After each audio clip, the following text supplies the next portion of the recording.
selamat sore saudara. Setelah disinyalir ada tarik ulur selama beberapa hari terakhir, akhirnya hari ini diputuskan. Besok DKI Jakarta kembali menerapkan pembatasan sosial berskala besar (PSBB). Ketika pandemi sudah berjalan 6 bulan dan belum ada tanda-tanda kurva melandai, sudahkah kita melakukan pengendalian secara benar? Anda menyaksikan catatan Kompas TV, saya Sofi Syarif.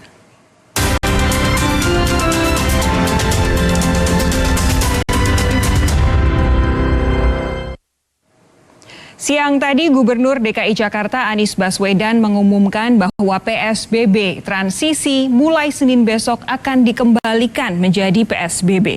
Warga ibu kota diminta berada di rumah kecuali ada kebutuhan yang mendesak dan esensial. KRL.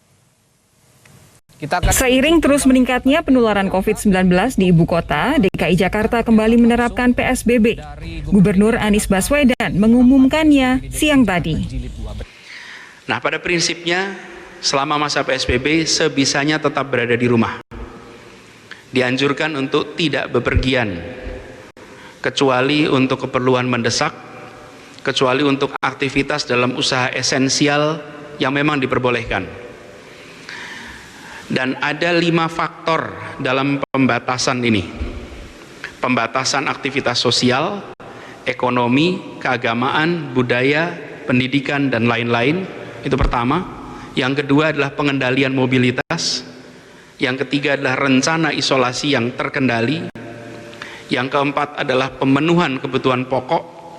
Dan yang kelima adalah penegakan sanksi.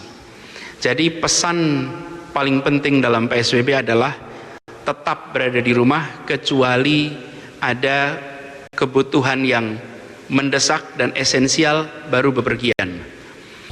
11 sektor esensial yang memang sejak awal PSBB diizinkan beroperasi secara terbatas diperbolehkan tetap bergerak dengan protokol ketat.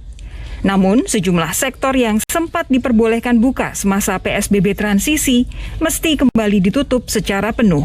Adapun beberapa kegiatan yang harus ditutup sementara selama 2 pekan ke depan, meneruskan semua institusi pendidikan, sekolah masih tetap tutup. Lalu seluruh kawasan pariwisata, taman rekreasi, semua kegiatan hiburan tutup. Begitu juga dengan ketiga taman kota, RPTRA, fasilitas-fasilitas umum yang terkait dengan pengumpulan orang itu tutup. Yang keempat adalah sarana olahraga publik. Olahraga ini dia lakukan secara mandiri di lingkungan masing-masing.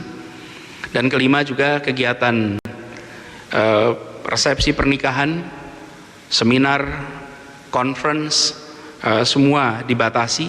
Khusus untuk pernikahan dan pemberkatan perkawinan dapat dilakukan di KUA atau di kantor catatan sipil.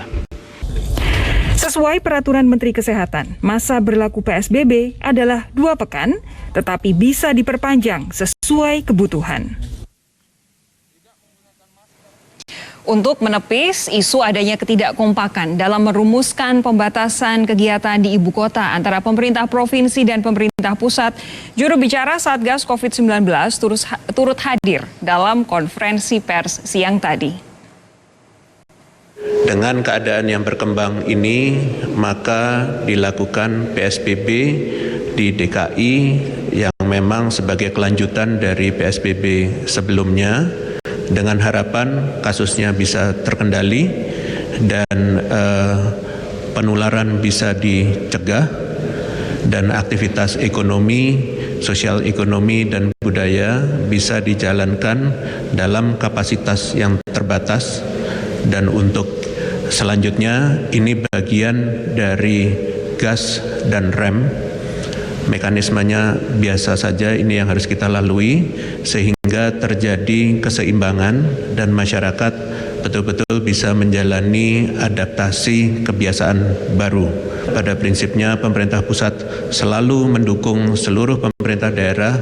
Pada aspek ini adalah pemerintah DKI Jakarta agar semuanya dapat terkendali dengan baik dan kasusnya bisa menurun dan keselamatan dari tenaga kesehatan di fasilitas kesehatan juga bisa terjaga dengan baik. Resmi sudah DKI Jakarta menerapkan PSBB sedikit banyak mirip dengan saat awal pandemi bulan April lalu. Keputusan ini didasari kenyataan bahwa kapasitas rumah sakit khususnya ICU isolasi khusus COVID-19 sudah semakin penuh, Saudara. Berdasarkan data Dinas Kesehatan DKI, Jakarta punya 4.053 tempat tidur isolasi khusus COVID-19. Jumlah ini diprediksi bakal penuh pada 17 September mendatang. Jakarta juga punya ICU sebanyak 528 tempat tidur, diprediksi penuh pada 15 September lusa. Saat ini baik pemerintah provinsi maupun pemerintah pusat sama-sama berupaya meningkatkan jumlah ruang isolasi karantina, termasuk penambahan 2 tower di Rumah Sakit Darurat Wisma Atlet. Yang perlu diingat, penambahan ruangan isolasi ini hanya bisa menampung pasien tanpa gejala atau bergejala ringan hingga sedang. Sementara pasien bergejala berat tetap harus mendapatkan perawatan khusus di ruang ICU khusus dengan segala alat bantu dan dokter atau perawat khusus ICU. Pasien bergejala berat jelas tidak mungkin diisolasi di ruang karantina biasa.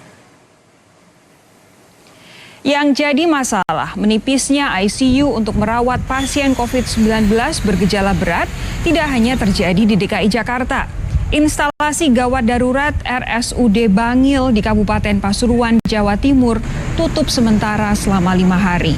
Penutupan dilakukan selain karena tenaga kesehatan kewalahan menghadapi lonjakan pasien positif COVID-19, kapasitas ruang IGD juga hampir terisi penuh.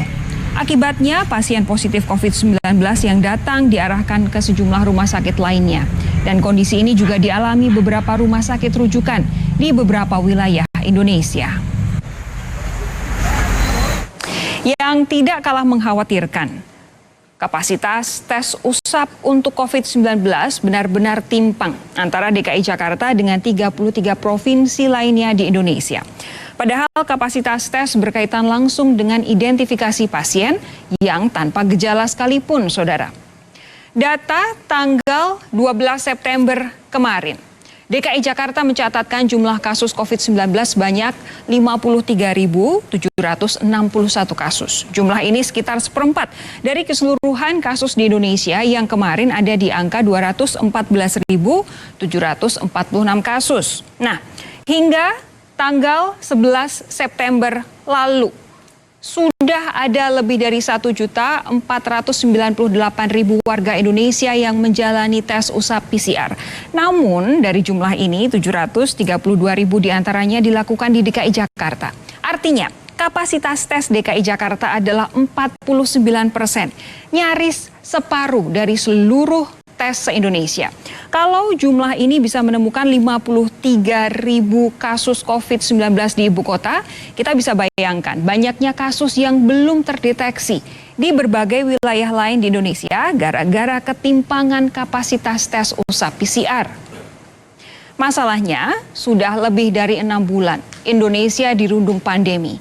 Namun layanan dasar untuk mengatasi pandemi seperti peningkatan jumlah tes usap dan peningkatan kapasitas fasilitas kesehatan belum kunjung bisa sesuai standar. Dikembalikannya status PSBB DKI Jakarta kembali ke awal menunjukkan bahwa secara keseluruhan negara ini belum dapat mengendalikan pandemi. Maka tidak ada pilihan lain selain merumuskan kembali strategi penanganan pandemi agar menjadi lebih konkret dan juga efektif. Evaluasi terus harus dilakukan jika memang belum ada kemajuan berarti atau malah ada kemunduran.